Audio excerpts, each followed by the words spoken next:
go, I just want to say thank you. This was absolutely amazing. I'm not quite sure where to pick up. This was super powerful and incredible and really... Sorry, I guess this is the kind of question I had that I didn't get a chance to ask, or just maybe a comment on, when we work with archives and memory reconstruction of memory and its disappearance, there's an element of extreme empathy that needs to be applied, and I think the book is incredible in achieving that. So thank you for sharing that.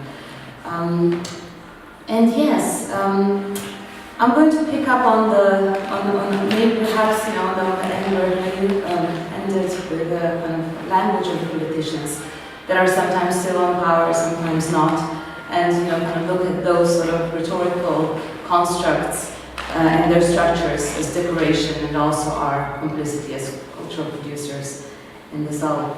So I will guide you through a selection of sort of thoughts and projects on nation building and soft power, and I will explore the instrumentalization of art and architecture for ideological means.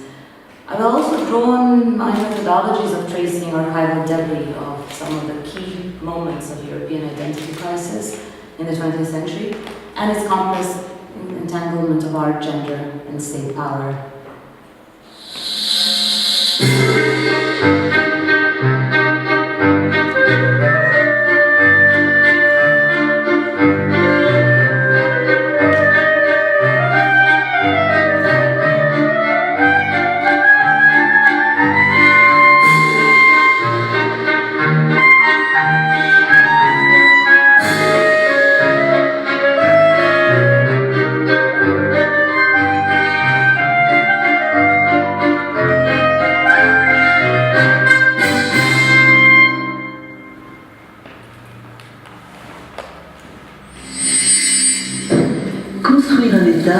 C'est créer un ensemble d'illusions qui confirment et établissent un terrain d'entente pour les citoyennes et les citoyens. L'art de construire un État, comme n'importe quelle autre forme artistique, dissimule les moyens par lesquels on atteint son objectif. Comme tout bon drame, il n'a pas lieu sur scène, mais dans l'esprit du public. Dans son contrat social, Rousseau introduit un être imaginaire, parfait, dont le rôle est d'aider les individus à passer de l'état de nature au contrat social entre les citoyennes et citoyens et l'État. C'est la législatrice qui fait qu'un individu se transforme en un membre de l'État, agissant à la manière d'un magicien qui convainc son public de la vérité d'une illusion mise en scène.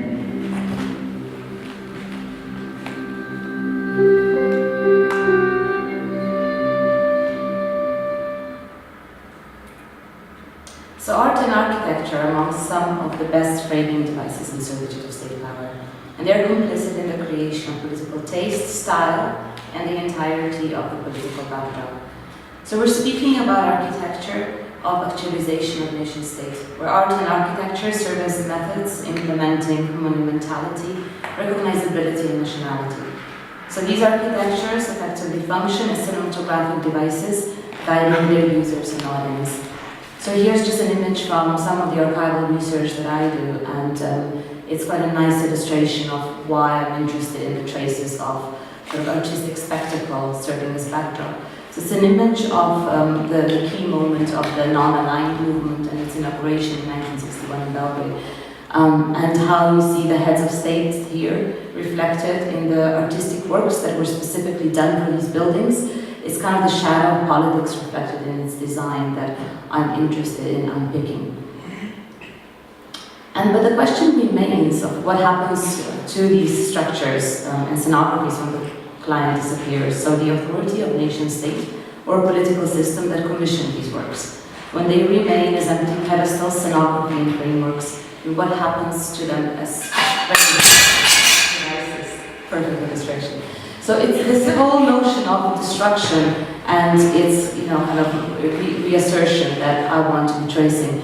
And of course, I'm sure you're all aware of the current MoMA exhibition on Yugoslav modernism and architecture. So this is one of the images that I've been currently working on, trying to trace the startups of these monuments that are now so celebrated, usually with apocalyptic weather conditions, completely othering their beginnings.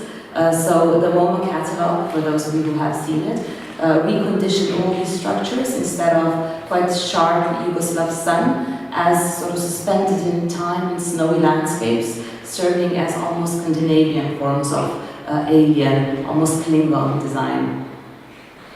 So these architectures that I'm looking at, so as I said, I kind of use them as cinematographic devices, and they have this one thing in common. They've been all protecting, representing, and framing the authority of the client, the nation state.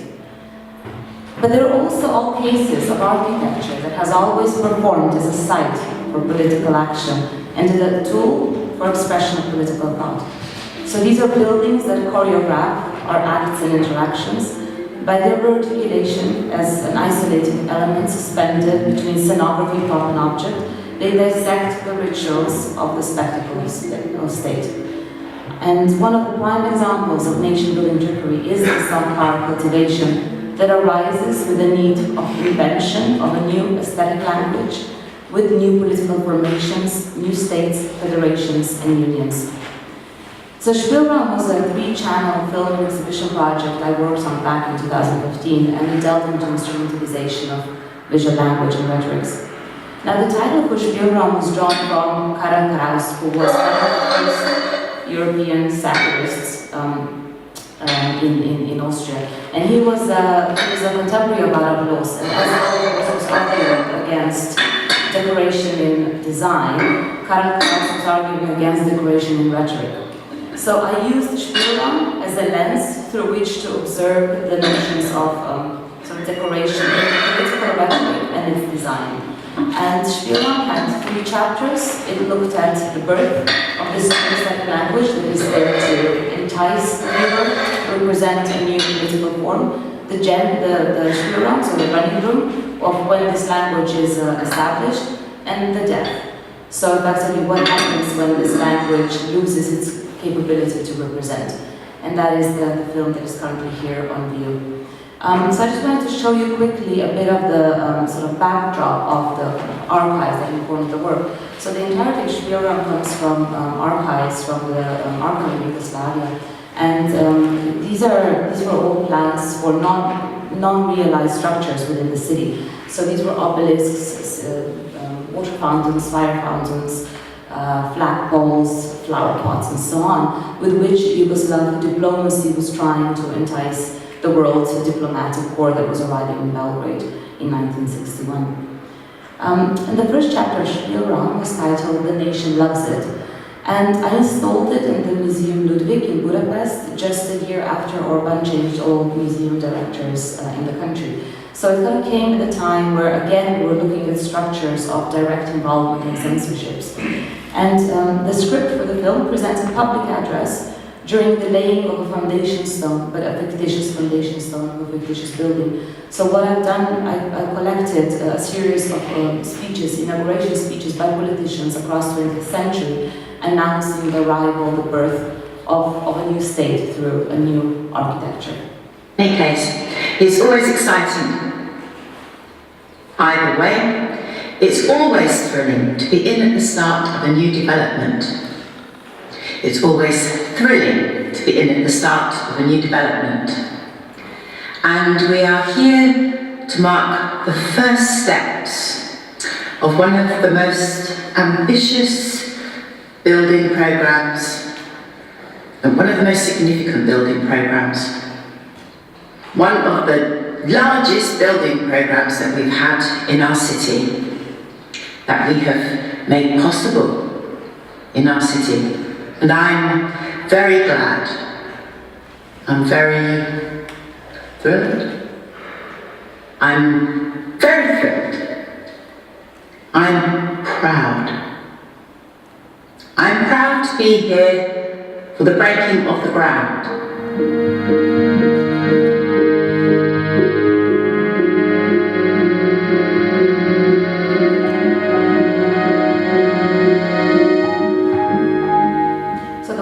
Heard come from people as diverse as Hitler, Mussolini, Margaret Thatcher, Prince Charles, Nikita Khrushchev.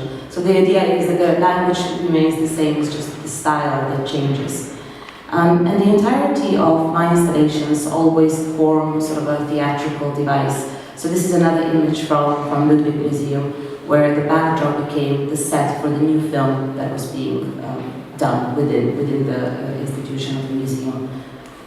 And this was the second chapter, which was installed in Ljubljana in the International Graphic Center. And the title here was Give Expression to Common Desires, which is a quote from the laying of the cornerstone of the United Nations building in 1947. So this whole idea of what art and architecture must symbolize and achieve, which is of course unachievable, was in focus. And the exhibition itself was quite a small setup this time, so it composed of only 2 rooms, where one was this kind of almost like an architectural trailer, where performance was happening, where performers were enacting these sort of symbols, again drawn from the designs for the non-aligned. And the ceiling itself was also an architectural trailer in a way of announcing the 3rd chapter, the last chapter, Tear Down and Rebuild. So it's a ceiling that decorated the former Palace of Federation, which is this building here, and it's a central staircase on which diplomats would be arriving to the building. Now, Tear Down and Rebuild focused on the death, as I mentioned, of the idea of the language when it loses the ability to represent, and what happens then.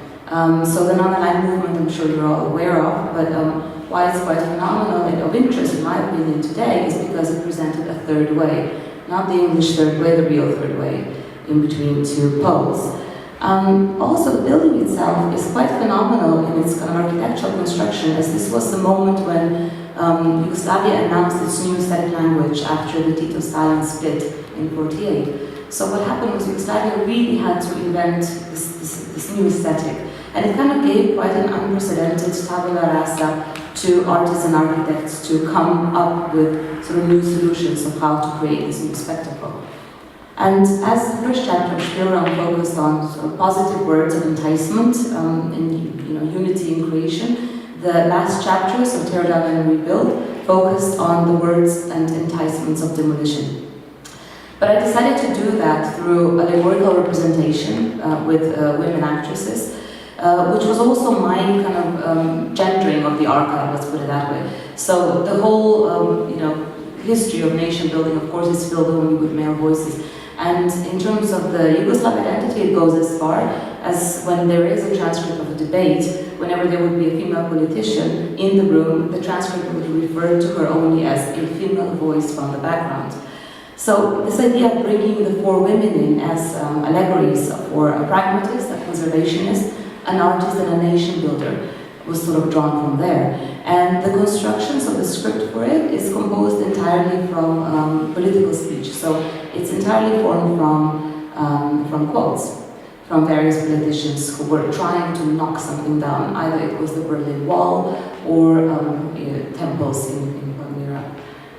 It is self-explanatory that nations, as each and every historical event, fall under the law of change.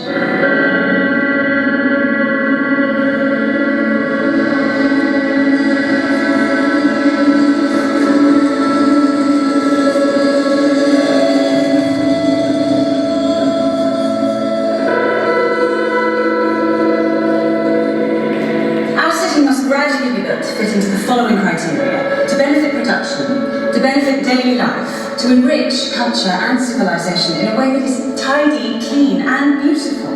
We are not against beauty, but against superfluities. Faced with the lure of material goods and the seduction of power, cultural distinctiveness loses out and urban uniformity is imposed. That which was beautiful yesterday is not beautiful anymore today. And that which is beautiful today will not be beautiful anymore tomorrow.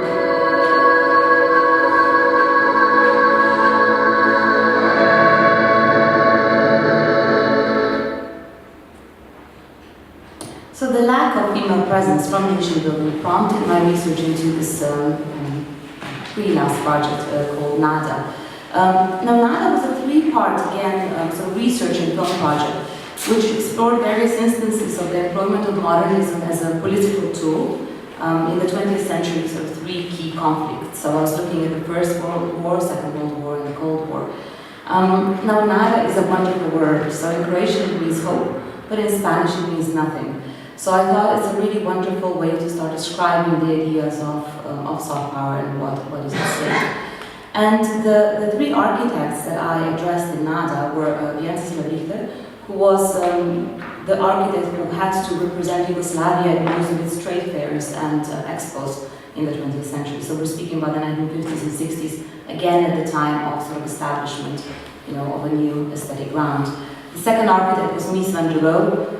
Probably does not need explanations, but I was quite interested in his moments of ascribing the Weimar Germany. So after the First World War, when he was invited to present sort of new ideas of how, not only how luxury needs to be kind of conveyed, but also explored. So he was behind, of course, the German Pavilion at the Barcelona Expo in 1929, and the Krefeld Villas, where I then made the films. And the third architect was Arne Jacobsen, and I was looking particularly at his moment of the Aarhus Town Hall construction, which he completes during Nazi occupation in Denmark. And of course, as a Jewish architect, you can imagine there's quite a lot at stake there.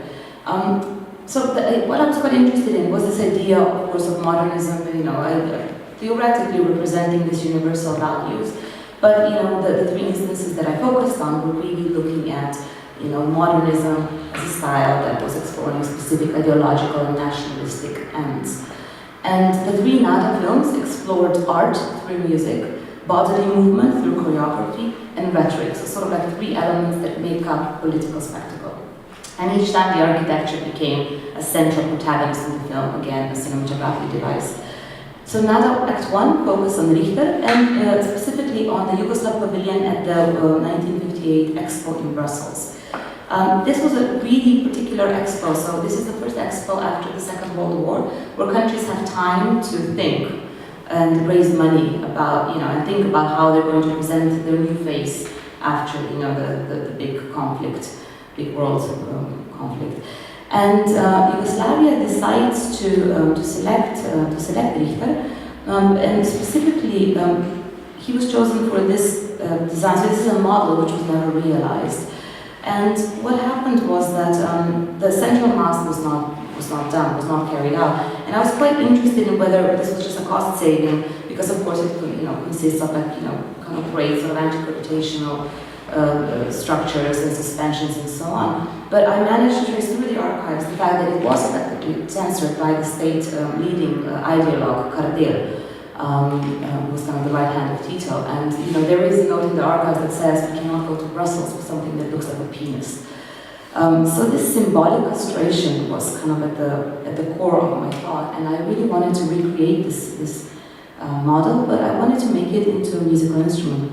So in an idea of how the politicians played the architect in their designs by committee, now the musician plays the building. Now the violinist here tunes the building in melodic scores of a specific melodic piece, which is titled The Miraculous Migraine, which was a musical composition for ballet, which was written by Béla Bartók, who was a Hungarian composer. And this ballet specifically was chosen to be the representative Yugoslav artwork to be focused on and presented in Brussels in '58 during national days, which were these artificially invented days when theoretically the world's attention would be on specific pavilions.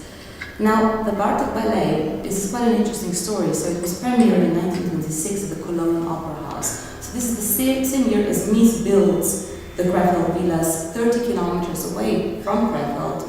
This is premiered, and it's censored outright. And I always thought it was because of the story, but it was effectively because it was a modernist piece of music, and it carried quite a modernist set design. So this idea that at the same time as modernism, high modernism is being built by the wealthy art collectors of Krefeld, that is allowed, and it's the new style, the political style which is being born, but the one that is presented to the masses is censored. So the storyline of the ballet tells of a prostitute being lured by three pimps and presented to wealthy foreigners who are then robbed and killed. And I thought, as this being the ballet that represented a nation state, at a world event, I thought what better way to enter the notion of a nation state as a prostitute. So I tried to trace again, archives, and find this ballet. But the ballet itself was presented 3 months before Yugoslav television started, so there are no recordings. So there's about 12 photographs existing only. And based on those, I retraced the choreography together with Lee Anderson, who's an amazing choreographer from Britain, who also works with the idea of tracing history. So she traces historical dance. So of course, if you have photos of choreography and one like this here, one like this here, you kind of think that probably this is what happened. But maybe this happened. And it's kind of like a really nice illustration of what I do with archives. And to illustrate, so I took the missing information and I sort of cross-pollinated them. So the missing choreography was cross-pollinated with the nationalist painting and the representation of the female body. So here's an image of a Kosovo maiden healing the wounded soldier. And you can imagine there's many of them from all the nations in the world. But for the sort of the exchange also happened that where these kind of loaded symbols of swords and flags come in, I exchanged them in the ballet choreography for graphic symbols which were presented within this scenography that you see here. So this was staged and filmed inside the Atkinson Town Hall in Aarhus. Now I decided to do that for 2 reasons. First of all, the architecture of the building itself really looked similarly to the stage set of the original Belgrade production in Brussels. But also I was invited to do sort of a new project for European City of Culture. And this whole notion of also kind of re-examining myself as an artist, being invited to reignite somebody else's cultural capital, was again a great instance of looking into who is the prostitute.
So I recast the 3 characters. So the prostitute here is, as you probably imagine, Mother Nation.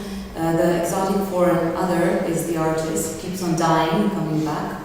And the 3 pimps are the 3 politicians.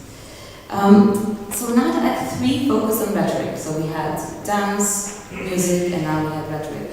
And I was curious in looking at rhetoric as decoration. And particularly, I wanted to look at Mies van der Rohe and the construction surrounding the idea of Germany's sort of self-representation in the 20th century.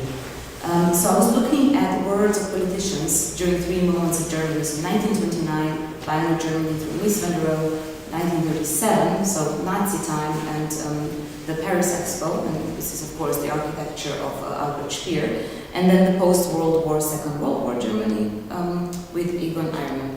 And so this is Krefeld, these are the villas, and it's you can imagine, it's quite a, it's Nazi times. And these are rich art collectors, which have loads of art that then went on to be quite degenerate art. And so these are the same people that were then involved at the opening ceremonies of the Barcelona Pavilion, German Pavilion in Barcelona. And here you can see the Spanish king hanging out with the Germans. And of course, this pavilion is the famous one for the introduction of the architecture itself being effectively an envelope of international relations. So nothing was exhibited in the pavilion except for the new relation between the Spanish king and Germany. And the film is entirely composed of the words of these three typologies of ideology from these three different times, traced through the German Foreign Office archives of what to present. And these are the three moments. So you have Mies on the top, underneath you have 1958, and then you have the Nazi 37 Spear on the right. And what is quite phenomenal here is that you can see that the 58 Expo Pavilion is kind of like a reanimation of the 1929 Mies modernism. So you can really see how art and architecture really are used as, kind of as a pointer to kind of say, we're not this Germany anymore, we're that Germany. And so this is what I was kind of trying to tackle with. Now, Expo, of course, is a great example of national competition of states via architectural innovations. And architecture here sort of becomes a personification of state, similar to how personification of the state by a female figure happens. So this is again like a collection of various mother nations. And this paradox of the female figure representing the nation and architecture was central here. So this idea of having to lure and seduce whilst protecting, and this kind of irreconcilable moment I wanted to play with. So the three characters in Nada 3 are Germania, the artist and the curator, who are reworking the idea of what to represent at the exhibition to entice the attention of world audiences and how to select political style. And the Venetian architecture and its features from these two villas pour forth in the film as the fourth character in the building itself. I'll show you the trailer, but the point as well of this film was, so the Grafeld villas are now in a museum, and this notion again of the kind of patriarchal construction really carries to the present day. So as it was constructed by a male architect for a male client, where the lady of the house only had the room which was the boudoir, and where Mies effectively drew in as the only elements of the room cacti and female nudes. It's also, the museum itself houses like a sculpture garden around that is filled only by sculptures by male artists. So here you see, this is just one of the stills from the film, so it's kind of the ending scene where the conclusion is drawn, and the models, the nude female models, which are kind of extruded from the positions that Mies was always kind of taking, as he was always inhabiting these structures with female nudes. So they stand on top of Sarah's sculptures. And there was a lot of performativity involved in the whole access granting. And this idea of being able to film a nude on top of a Sarah was kind of like the biggest problem of the project, because we were kind of getting problems by delegating from the foreign minister in terms of the nude female bottom will oxidize the Sarah. So it's just this notion, I guess, I'm trying to kind of put across that these are structures that just keep on continuing throughout history, and they just kind of never go away. They're like that breath.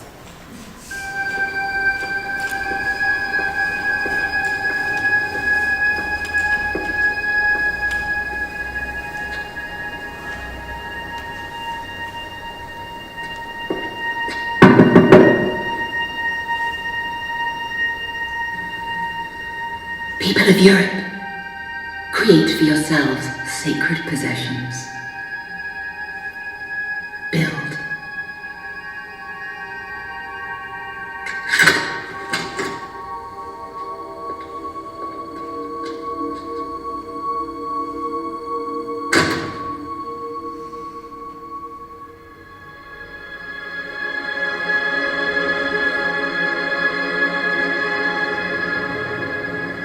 Through this exhibition, we will achieve our destiny to be a shining city on a hill for all mankind to see.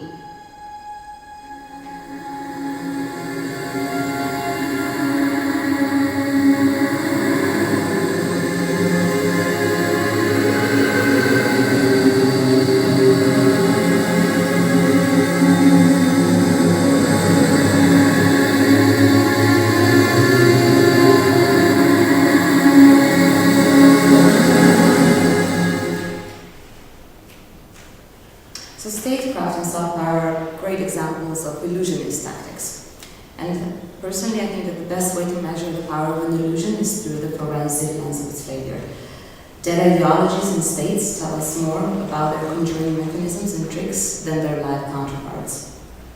So this is a snippet of my kind of last project, where I was looking at the last pavilion former Yugoslavia ever had at the World Exposition. Pour le public contemporain, l'une des meilleures études de cas de l'échec d'une illusion est l'ex-Yougoslavie, pays dont la dernière participation à une exposition universelle remonte à 1967 à Montréal. La signature historique de cette expo, intitulée Terre des Hommes, a été sa splendeur architecturale et sa quête d'unité nationale, toutes deux étant également caractéristiques du pouvoir de persuasion de la Yougoslavie. And why the Montreal Expo is also so interesting, not only in terms of former Yugoslavia, but it really shows the turn toward populism, effectively.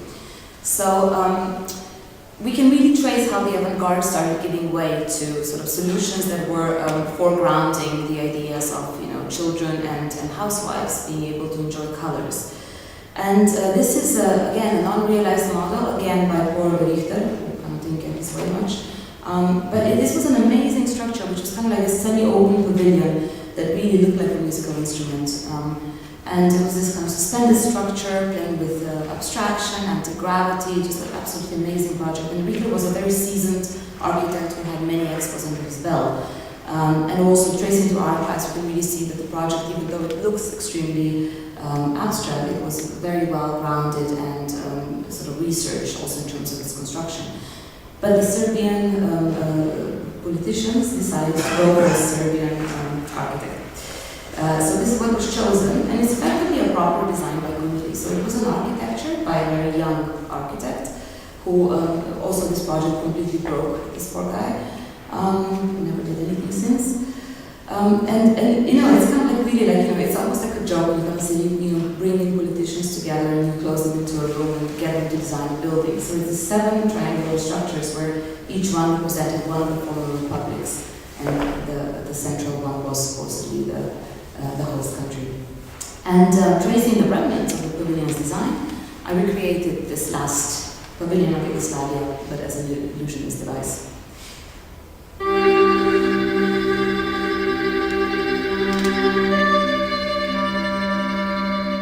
Ce modèle réduit du pavillon de la Yougoslavie représente une forme moderniste.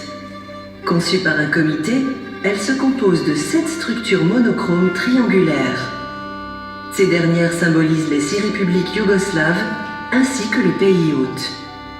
Le gouvernement a laissé tomber son projet initial qui s'intéressait à la rhétorique idéologique et s'est plutôt tourné vers un programme fait de couleurs et de sons, privilégiant l'art du spectacle, le prestige et le théâtre. Les commissaires avaient reçu l'ordre de penser surtout aux ménagères et aux enfants qui auraient besoin de trouver des points d'intérêt dans les présentations.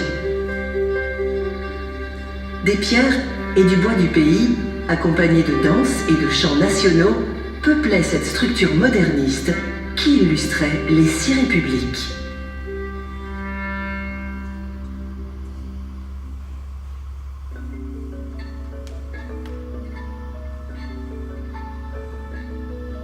L'année 1967 a vu les débuts de la dissolution de la Yougoslavie, elle-même préfigurée par une série d'attaques physiques au pavillon. Au moment où les républiques individuelles se sont séparées, dans les années 90, leurs actes de disparition individuelle se sont faits de plus en plus violents. Mais, comme dans tout bon tour de magie, une disparition peut conserver une illusion de pouvoir. La mort d'un État-nation doit d'abord établir une atmosphère dans laquelle sa disparition semble plausible. En mettant l'exagération et la manipulation au service du spectacle patriarcal, le magicien peut facilement obtenir l'attention désirée de l'auditoire international qui, toujours, devrait être laissé sur sa faim.